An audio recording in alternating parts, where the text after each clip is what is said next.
Hello and welcome to a new episode of SportsDay Rangers. I'm John Blake. And I'm Evan Grant. Well, the Rangers did make it interesting in September into the last week and a half, and they've now been officially eliminated with 5 games to go in the regular season, and now it's time to look ahead to 2026. Yeah, Houston and Seattle just kind of pulled away. You know, the Mariners have played great baseball in September. And I think when the Rangers went to Houston and just got punched in the face, I think it took some air out of their sails, and they have not responded well. So the Rangers could still figure in this race, though, Evan. They've finished the season with 3 games against those miraculous Cleveland Guardians, who have now come back from 15 and a half games behind in the American League Central. We've seen some epic collapses. We'll see what happens here over the final weekend to see if the Tigers hold on in the division. But it's the Rangers are going to figure in what happens, it looks like, in those final spots for the American League playoffs. This is the most miraculous comeback by a Cleveland team that did not feature Charlie Sheen as the closer. So it's quite a comeback for the Guardians, and they, to think that they've done it without 2 key arms in the bullpen and all this, it's really an amazing story. The Rangers will finish up there. The Guardians now have control of the Central. And as we sit here today, we're recording this on Wednesday as we put the Ranger season to bed. But at this moment now, you might as well put the Astros into that group of collapsing teams because they're on the outside of the playoffs looking in at this very moment. Then it may come down to some of these tiebreakers, and the Astros don't have a lot to hold their hat on there with the tiebreaker situation. But our guest this week is going to be former Ranger Colby Lewis, who was a big part of those several postseason teams for the Rangers, and now is a special assistant. And talked to him a little bit about pitching and the development of pitching, and also some of the guys that he's seen in the minor leagues this year. And arguably, over a long time, the best postseason pitcher in club history. And then, John, I know you're going to do the archives in Arlington, which for this week we're going to rename Artifacts from an Artifact. Yep, that's a good one. And we're going to look at we're going to kind of look at starting pitching rotations through Rangers history, and this one has obviously in 2025 been an excellent one. And how does that compare to some of the teams that have come before us that featured some guys that are in the National Baseball Hall of Fame? All right, before we get started, this is the time where we remind you can reach out to both of us on X. He's at Ranger Blake, and I'm at Evan_P_Grant. I'm still waiting for my first response of the year. So we love to hear from you.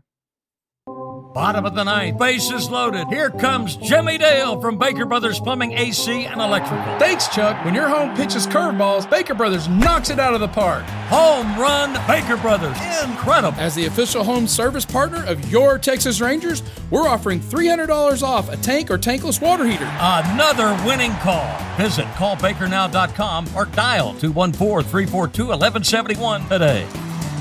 Baker Brothers. Great service. And so as we talk here at episode 20, and again, it's been the first 19 episodes we taped, the Rangers were still in contention. But it has been a really bizarre season. During this losing streak here at the end of the season, it's still kind of been the same, Evan. The Rangers have lost all of these games by 3 or fewer runs. They've given up more than 4 runs just once. And the defense has had a few cracks in it, but it all comes down to no production offensively. Yeah, and at least right now it's kind of explainable, right? You've got all those young kids playing, and look, I think everybody thought that some of what they did, particularly with Michael Hellman early, was just kind of a nice hot streak, but didn't think it was going to be something that was sustainable. Certainly it's interesting, John, that the Rangers got Odolis Garcia back at the end of that 6-game winning streak in New York. and immediately started what is at this moment an 8-game losing streak. I don't think Adolis has had a ton to do with that, but it's certainly coincidental. And you wonder if there was some mojo disturbed. Mo ho ho. Ho ho ho! Some mojo disturbed by that return. And look, I think what really changed the mojo is they had that walk-off loss in New York where I think they had multiple chances to get a run home from third base with less than 2 outs and didn't. They went to Houston and then just got punched in the face. And I think at that point in time, this team realized it was over for all intents and purposes. And they've come home and as we tape this, they've lost 4 more games to teams with losing records and a Minnesota team on Tuesday night that, traded away half of its roster at the deadline. And I look at the 8-game losing streak. I think I had this in a column this week.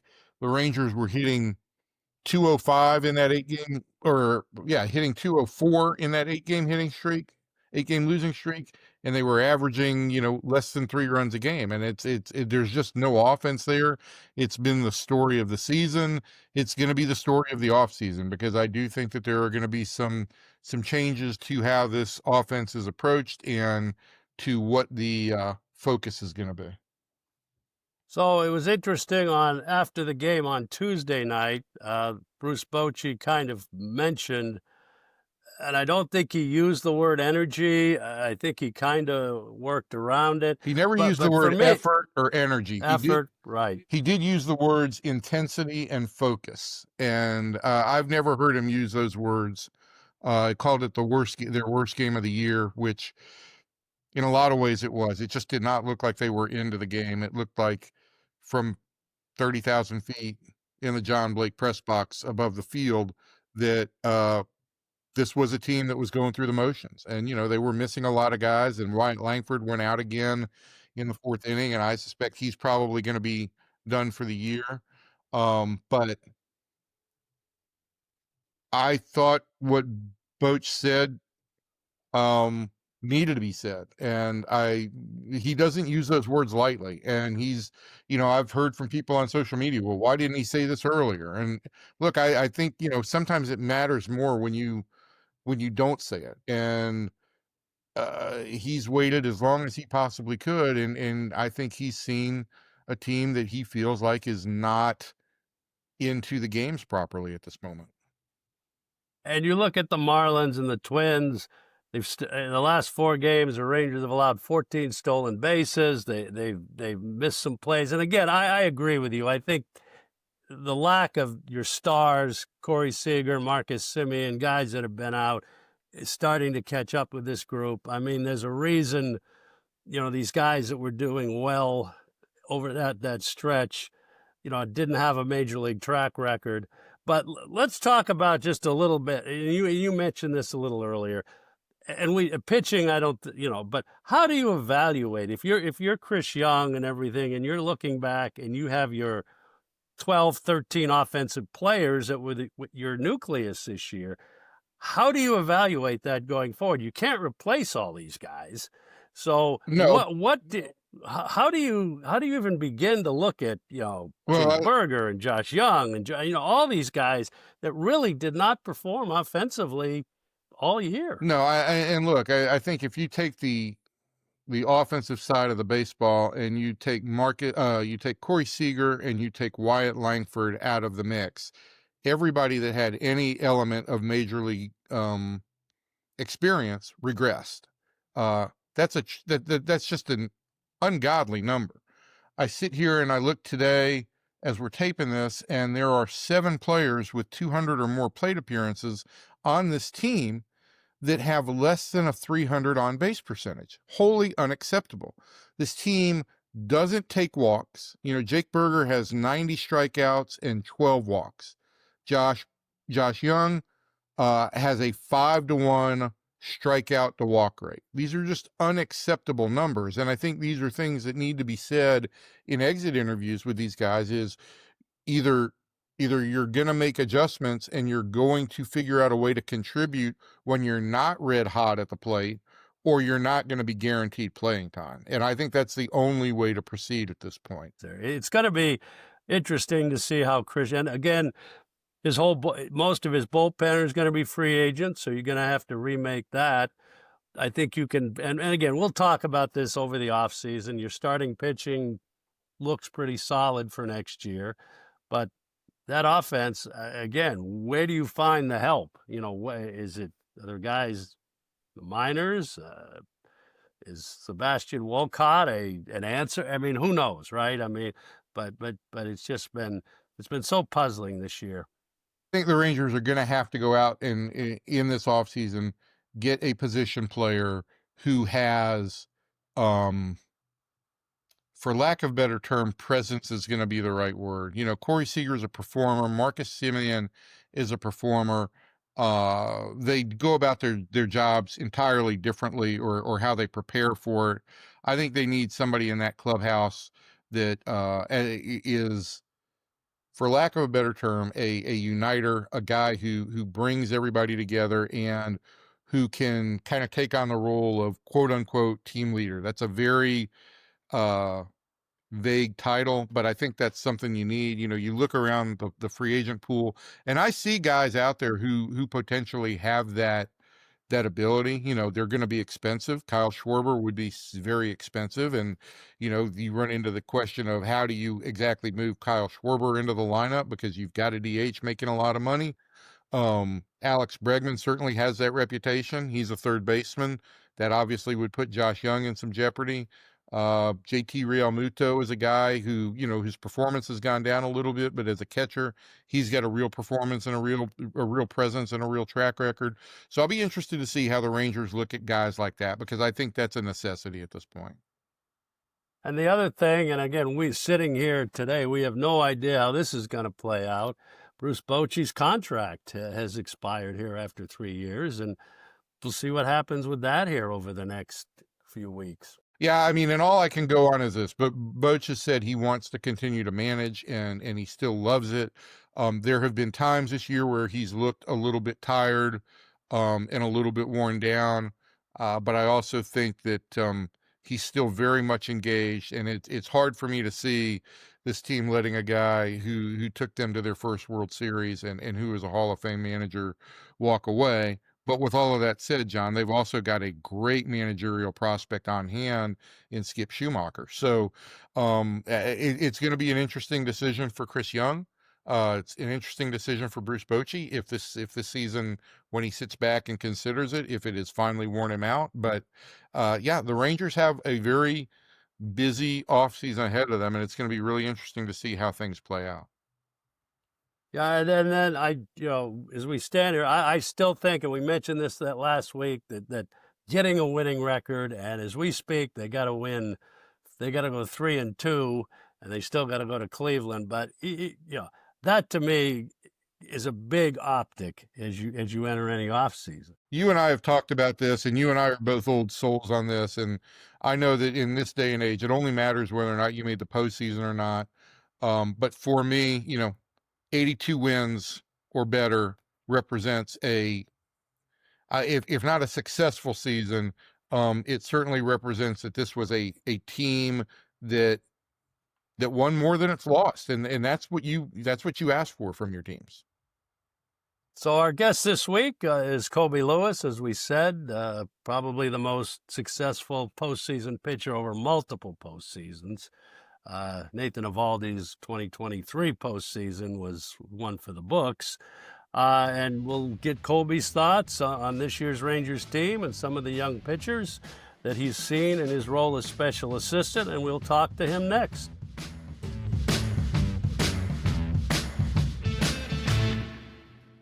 We're happy to have as our guest today on Sports Day Rangers, Colby Lewis. Pitched 11 years in the major leagues, of course. Rangers stalwart from the 2010-11 World Series teams, and then pitched again with the club when they went to the playoffs in 2016. It was the Rangers' first overall pick in 1999, and 4-1 overall in the postseason. Now he's special assistant to Chris Young.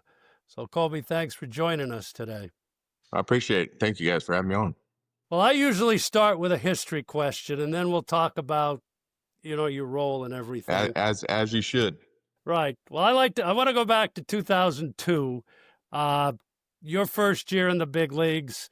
When you to say that the 2002 Rangers were dysfunctional might be generous. It was Jerry Naren's only full year as manager. We started the year with Oscar Costa as our pitching coach, and you pitched well in spring training. Jerry, I remember, fought for you to make the club coming out of spring, and you made the opening day roster, never having pitched above Double-A. What were your memories of as a young pitcher coming up in that situation? Well, I think I was kind of naive, actually. It was my first big league camp, and you go in there, and then it's just all these veteran guys, and I feel like we signed every veteran guy that we could possibly find, but especially in the bullpen. It was, for me, it was overwhelming. I was just 22 years old, not pitched in AAA, not done much, but and just felt like when I had an opportunity, I'd go out there and just John, back then, I mean, I threw real hard. So my fastball played and my big curveball at the time. I think one of the main reasons why I wound up making that club is it was in Tampa, towards the end of spring, and I think I threw like the starter came out early.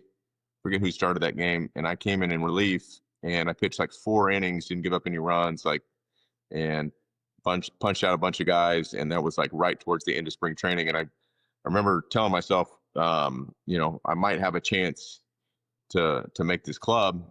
But then I was like, well, I hadn't pitched in AAA. They'll probably send me down, see how I'm going to do.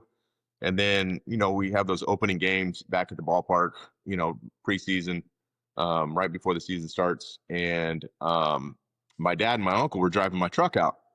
And I pitched in another game against Seattle, and pitched really well, 1 inning. And I remember going to Oscar at the time, and I was like, hey, like I need to tell my dad where to go, to go to Oklahoma City, take my truck to Oklahoma City, or come to Arlington or whatever. And he's like, all right, give me a couple minutes. So comes back, he says, hey, Jerry wants to see you. I was like, okay, well, I'm going to find out real quick what's happening, and told me I'd made the ball club, and called my mom, and starts crying and all that good stuff. So it was pretty awesome. I mean, of course, I think I get sent down like 3 weeks later because I wasn't pitching. So just being young, they wanted to get innings under me, and I understood that. But yeah, it was a different year because they sent me down and said, hey, you're a starter. We want you to be a starter. And so I go down there in AAA, pitch well, starting, and then call me back up. And I was like, okay, I'm going to start. Nope, right back to the bullpen. So, and then I think I was up for about a month, and I pitched like 2 times in a month. I mean, I didn't pitch very much at all. And so they're like, hey, we need you to go back down, keep getting innings, and we'll call you back up in September. And that's what happened. And I get called back up for September, and I get some starts in September. So. That, and when you were around, it was so kind of disjointed for how much time you were around, and you're a rookie, so you're just kind of like observing and doing whatever you're told. But look, you've been Absolutely. You saw probably the most dysfunctional Rangers rosters that I've been around, and you saw, for me, the 2 best Ranger rosters that I've been around in 10 and 11. How do you differentiate between, or how important, Colby, is chemistry and a team pulling together in optimizing your opportunity for success? I mean, I think it's huge, right? I think it's I mean, I'm kind of learning it. I'm not really learning it, but I see it kind of happening with my daughter in volleyball right now, and how all the girls are having fun, and the unity is really good, and these girls are playing well, and I think it's like anything else, right? It's like a family atmosphere. I mean, if you have everybody kind of bouncing off each other, having ideas, talking to each other after plays, doing all that kind of stuff, it just kind of helps hold each other accountable. I think being a part of in those older teams, there's so many single voices, and they kind of just want one thing out of themselves, and they just kind of they don't know where they're going to be at next year, or this kind of thing or that, so it gets kind of individualized. And so yeah, it doesn't make for a good unity. I think I always told myself, no matter where I played at or where I was at, you try to get to know the guys the best you can, spend time with them, be around them, because everybody goes through different things, and you don't know what's bothering. I think that's what kind of my role, I feel like talking with these young guys are. You don't know what kind of background they come from. It's kind of learning each guy's personality, and see how you can kind of fit in and relate to them, and so I think that's the biggest thing about a team, is just trying to relate to each guy, so I think that's the biggest, like I said, that will help impact you guys off the field and on the field. Well, by the time you got back to the club in 2010 and 2011 from Japan, you kind of became that guy. You kind of became the de facto guy there. I mean, you didn't have a ton of big league experience at that point in time, but very quickly, I think the staff followed you. And I know you've been more around the minor leagues the last couple of years, but a recurring theme here is Nathan Eovaldi's impact on this pitching staff. And I'm just curious, like, what you've observed about Nathan and what you think of his impact as it relates to how well this pitching staff has pitched this year. Well, I think it's huge, right? I mean, especially, you're going to go, you guys know, I went through my share of injuries, and it sucks. And I think that's the biggest thing, that whether you're healthy or not, you're constantly talking with guys and constantly relating to them, talking to them about pitching. CJ Wilson was a guy that loved to dissect everything, and I felt like I learned a lot from him in a lot of aspects. It's not the way I pitched, but but I learned different approaches and how he thought about the game and how he thought about going about hitters, and it's like talking with these young guys, and I tell them, out of the chute, you can let it go in one ear and out the other, but if you like one thing, then pick it out and then try to incorporate it. If not, then if it doesn't work for you, it doesn't work for you, and I think that's what the big thing is what Eovaldi does, is that, he not only leads by example when he goes out there on the mound, and, he's still kind of got that old school mentality. Like, when I take the ball, I'm going 9 innings, and, that's the way I felt, and then I remember CJ telling me at one point, I threw a complete game. He goes, and he goes, well, I'm going 9 again. I'm going 9 tomorrow. I'm like, yes, let's go, and that's the type of motivation and pushing of each other, that, a good staff does. Like, if you go out there as a reliever, that guy throws a scoreless inning, boom, it's your job. That's next time, it's your job. Like, you got the 7th, I got the 8th, let's go. So I think that a lot of those guys are seeing that, and he's doing that by example for sure. You talked about, you mentioned adversity, and you certainly went through your share of adversity. You got released or waived 4 or 5 times. Between 2005 and 2008, you go to Japan for a couple of years, and then the injuries, coming back from several injuries, the hip resurfacing and all of that. Now that you instruct young pitchers and everything, and how do your experiences with all this adversity kind of help? Because I think young guys sometimes think this could be a cakewalk, and there's a lot of ways that it's really not.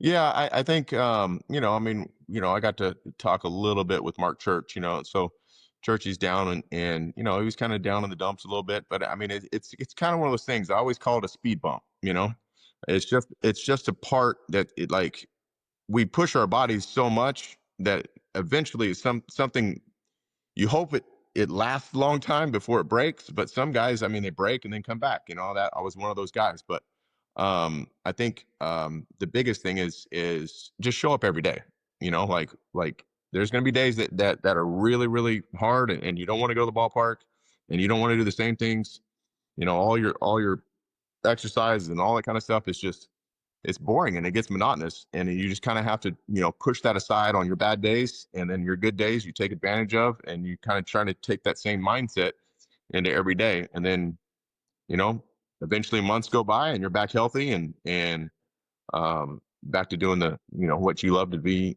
what you love to do, and is being on the field. So. So Colby, you are working with minor league pitchers. You're a special assistant on the pitching side. We had another one of the special assistants on the pitching side, your running buddy, Darren Oliver, earlier. My boy, Dio. You two are a regular comedy act in spring training when I'm around the two of you. But What do they call us? Frickin' frack or something? something I like don't know. that. Maybe it might be another word or two in there. But listen, I asked Darren this we had him on probably in June.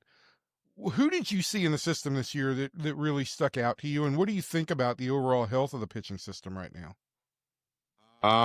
It's good. I mean, I think, I mean, there's differences on, well, like I got to go in the lab, and I hadn't been in the lab in a while, and they're in Surprise, and it was absolutely amazing. Like I feel like, these younger guys have so much, I don't know, mechanical stuff and everything else to be able to, like if you can't get better, I think it's your fault. Like there's so much to see, but yet, like I said, you take the spots that you feel like that are going to make you better, and then move forward with that. But it's wild to me, like the amount of information that these guys have now, and I think that's why you're seeing a lot of these guys throw a lot harder. Because they're be able to, say, well, your hips aren't here, and your arm angle's in this way, and they're really transitioning these guys to get absolutely the most and the best they can out of everybody's body. But yeah, there's some of the younger guys. I got to see a couple of our younger draftees, like Evan Siri, AJ Russell, those guys, a little bit, college guys. Both the guys have a really good understanding on, like, pitching, because they got to pitch in basically the SEC and pitch against higher talented, batters and all that kind of stuff. But yeah, Scarborough's, one of those guys has had another good year. So he's on the younger side too. What is he? I think he's 19 or 20, something like that. Caden Scarborough, I think he pitched at 19 this year. Yeah. For the listeners out there who aren't aware, very tall, lanky, skinny kid from Central Florida, and from that description, you might think I'm talking about Jacob deGrom, but he is he's a guy who in the system has gotten a whole lot of praise all year. Right. Yeah, which is the understanding of being that young and being able to throw 4 pitches right now at that age, and having an understanding of the strike zone. I think that's my biggest thing is for a lot of these younger guys. I with Mike Maddox kind of being, is one of my mentors. I take a lot of like his different stuff, and feed it kind of back to these guys. Especially these younger guys that want to go out and just try to throw 100 and wind up having 5 or 6 pitches, 7 pitches per guy. The old school mentality, 3 pitches or less, counts, where does a big leaguer hit, like in all of Major League Baseball, like, and they're like, well, he's got to be hitting like 250 or whatever. I'm like, no, it's like 060 in all baseball, like, so, go out there and steal strike one, like it's trying to get them to simplify it a little bit more, because they do have so much knowledge and so much of all the, it's just the computers. I mean, it's just all the stuff, the TrackMans and everything else, it's just, you find some of these young kids that are like, they'll throw one pitch in the bullpen and turn around and be like, well, what was the vert on this? And what was that? I'm like, get into a rhythm, stand over the mound and throw me 3 straight strikes. I don't care what that thing says. Like, you know what I mean? Like, so it's trying to get them to understand, like, when they go on the field, they can't be thinking about, oh man, I'm when I go back and look at that, I got to look at that pitch because that thing was nasty. Like, did you get the guy out or not? That's what I want to know. So like, that's the thing is trying to get them to understand the game in their way, but simplify it in the best way that makes them good when they're, attacking guys. Oh, and a young guy like you mentioned competing, like, I'm sure you've had a chance to watch Jack Leiter this year. Rangers have not had a great track record of developing young starting pitching. What has been your, as Leiter is now making this full adjustment, as you talk about everything he's gotten in the minor leagues of development and making that adjustment now to being, full-time, every 5-day starting pitcher. What have you seen in Leiter? I think that exactly what we were just kind of talking about. I think younger, he was probably trying to do too much too early because of, who he was and how hard he threw and, how good his stuff was. I think he was just trying to be a little bit too fine, and that's what created a lot of the walks. I think now he's gotten to the point where, like, my fastball plays if it's middle away, so I think that's what you're seeing now is that he's really learned how to attack and stay on the attack and not pitch from behind in a lot of counts, so I think that's the biggest key, because all of his stuff's been there the last couple of years. We've all seen it, and I think it's just the mentality now of, like, you're not going to beat me now. Like, I'm not going to beat myself, basically. It's just to go back to what you said. I mean, it's throwing more strikes. What he didn't do last year and what he didn't do in the minors was throw strikes. And he has, I think, and to go back even further with what you were saying, he has some of that CJ Wilson element in him where he overanalyzes everything. And Jack knows it. And he comes from a pitching family and he wants to be a perfectionist. But you also have to go through it in the big leagues and learn, okay, I just have to throw a strike. It doesn't have to be a perfect strike sometimes. Right. And I did that. I mean, I'm being young, especially my second year, being up basically all year in 03. I mean, I had a 7 ERA, but I'd go out there and walk a ton of guys and then have a great game. It's one of those things that it's a process. It's a learning process for, a lot of young guys. And when you get it and you have dynamic stuff like him, I mean, as long as he stays healthy, I mean, he's the front end starter. He's a 1, 2, 3 guy. I mean, that's where, the potential is. And I think we're starting to see that now. Colby, we appreciate it. Before we let you go, though, I wanted to just get your thoughts about a devastating loss to the organization last week in Scott Littlefield. You would have had a chance to interact with Litt as a player since he's been here for so long, and then now in the last, 6, 7, 8 years in your role now. And what are your memories of Litt? I love Litt. I mean, I remember coming to the clubhouse, and he always he always had a way of making you smile and having a joke or making you laugh. And like me and Dio, like it was like he'd always gravitate and pick our brains but it was completely shocking to me when I heard. And it was definitely a devastating loss. But yeah, Litt was one of those guys. Like, even I didn't even know when he'd show up. He'd be in Arizona, he'd come here, he'd come there, and like he was one of the parts of the organization that is going to be truly missed. I mean, just with his knowledge and his expertise on pretty much everything. So everything baseball. So it's going to be I feel very sorry for his family. It's definitely, a tragic loss for our organization. But I love Litt. He was one of those guys that I always look forward to talking to him, for sure. Colby, I'm going to tell you that was very well said, but it's also not in any way unique to what I've heard from people in the organization over the last 4 days. The things that stood out about Scott Littlefield were his sense of humor, his ability to be blunt, his ability to both be blunt and then disarm whoever he was talking to with a sense of humor, and just his absolute love of the game. And I know you were one of his favorites as a player because he loved guys who loved to compete. And, one thing Michael Young told me when we were talking about it was the first thing that Litt would always say is, this guy loves to play, or this guy doesn't love to play. And that was the biggest compliment he could give a guy, was that this guy loves to play. And, I know that the last 3 days that he spent in Houston, we were around when he was around, and I know it meant a lot to him. But it is, from this reporter's standpoint, it is a devastating loss for the organization. And it's one of those times where, guys who aren't in the limelight very much as scouts, I'm glad I got a little bit of a chance to tell his story, because people need to know how important he was to what this organization stands for. Yeah, absolutely. And before we let you go, I'm just going to say this, Colby. You also deserve a very high round of applause. I think you have come back every year for Do It for Durrett. And Oh yeah, I mean, yeah, I can't miss that. Richard was one of those special guys, definitely in the clubhouse. You know, he always talked to you straight and gave you a straight answer, and it's easy. You know, it was one of those easy things, kind of like Jeff Wilson and Anthony Andro when we had him in there.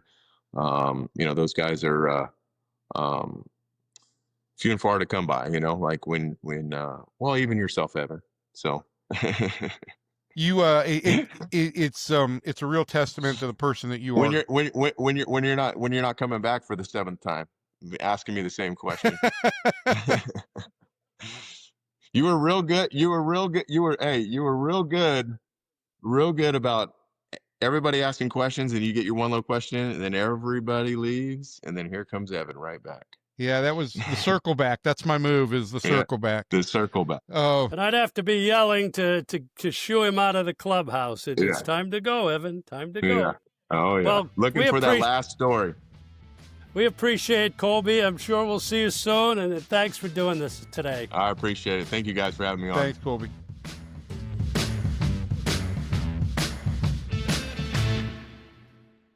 Thanks a lot for Colby Lewis for that great conversation. One of the best guys to ever pitch here, and I know Evan agrees with me that we both rooted for Colby every time he came back from one of those injuries. It was amazing, and like you said, Evan, you were right. In 2010, even though he was just coming back from Japan, he kind of took that role and led that pitching staff. Everybody gelled around him.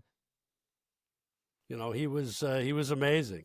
So speaking of pitching, for our final regular season archives in Arlington, we wanted to look at kind of, the Rangers have had historical pitching this year, and trying to compare Rangers staffs to the past, it's hard. And it's hard to take ERAs because with runs, different league averages every year. But Evan, I'm going to give you a couple, and you can weigh in on what you think were the best starting staffs.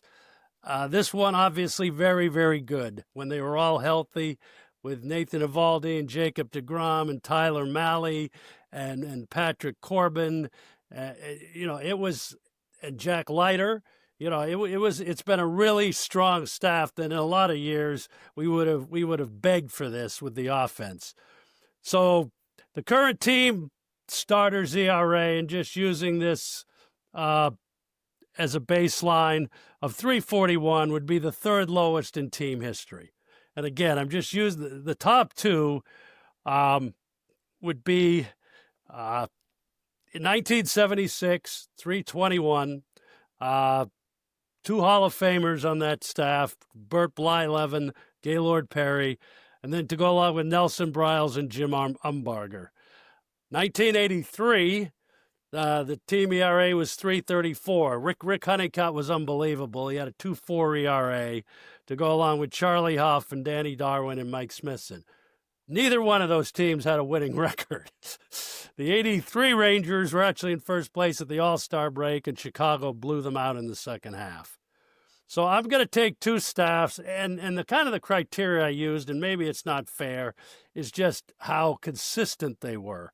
1996, when Ken Hill won 16 games and Bobby Witt won 16, Roger Pavlik, Darren Oliver, and then the Kevin Gross, John Burkett combination, which runs 16 games.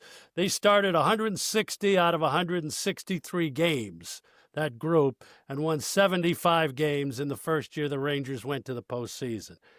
Their composite ERA as starters were 4.79, but again, it was a much different era. And then 2011, kind of the same thing, group that started 157 of the 162 games and recorded 74 wins.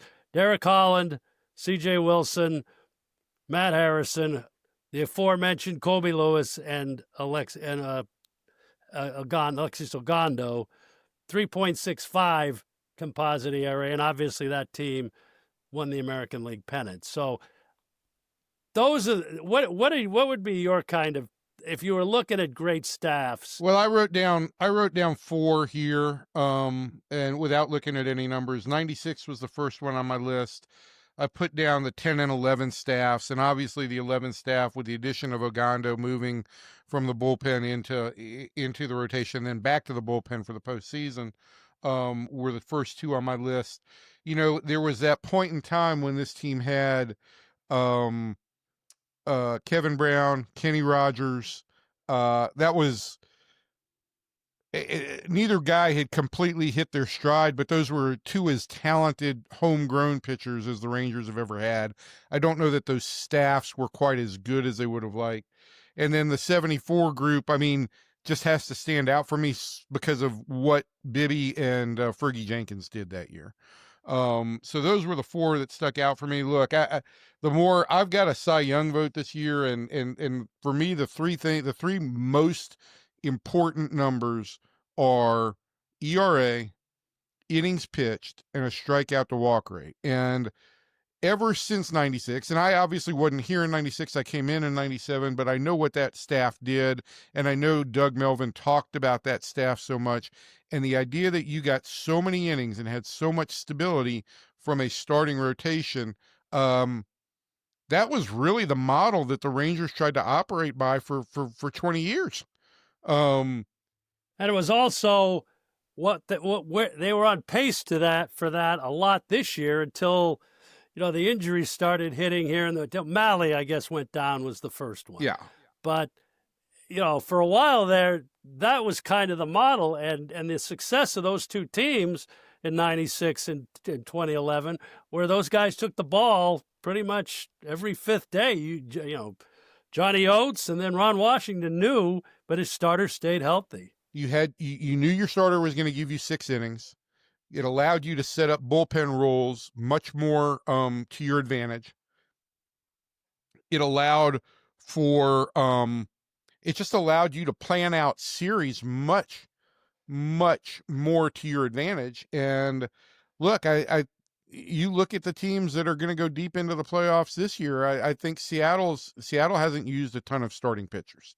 And right now they, you know, look to me as good as any team in the American League. So the ability to get innings and stability, and then when you add in performance, obviously, those are huge things for a starting rotation. And I know that on my list, 96 and 11 would definitely be at the top. I really wish that Nathan Eovaldi had been able to stay healthy all year. Me too. I would have loved to have seen like just what that would have ended up, because this would have been, in my estimation, and it might still be, but as good a 1-2 combination that the Rangers had at the top of a rotation in club history. And this season may go down as a huge disappointment, but it's been a joy to watch this starting rotation work. It really has. It's been fun to watch these guys pitch every day. And as we said, who would have thought Jacob deGrom would have made 30 starts this year? And, you know, the last few starts, he's run out of gas a little bit, but still, I mean, you're right. Watching Eovaldi and deGrom this year, it's been a lot of fun. Even for somebody like me in a semi-retired stage, I always make sure I come to the games when those 2 guys are on the mound at Globe Life Field. Yeah, and you know, just to wrap all of this up, I go back to what we were talking about with Colby. Look, I think the pitching health of this organization is better than maybe it's ever been, certainly since I've been around. And you look at the development of Jack Leiter this year, how far Jacob Latz has come, the idea that Kumar Rocker could take the same kind of steps as Leiter next year. And then look, I wouldn't be surprised if the last weekend of the year, Jose Corniel gets a start in the big leagues. He was the 2023 minor league pitcher of the year, missed all of 24 with Tommy John. Has pitched great since he's come back this year. I think he deserves an opportunity. And so that's just homegrown talent, you know, that does put the Rangers in a much better spot. And we're not even talking about Cody Bradford, who should be back at some point in time, middle of 2026. Well, we'll have time to dissect the 25 season. Hopefully, if our podcast here continues somewhat in the off season. But anyway, we want to thank you for joining us on Sports Day Rangers, episode number 20. We We made it to 20. Remember, you can catch Sports Day Insider, my podcast with Kevin Sherrington and a staffer from Sports Staff every week on the same feed. You can check us out on the socials. We usually post clips from the podcast on Instagram and on Twitter or X or whatever you want to call it these days. And we will be back next week with a final wrap up on the 2025 season, and hopefully have a schedule for you for off-season broadcasts. So hopefully we'll talk to you all next week. Thanks for listening.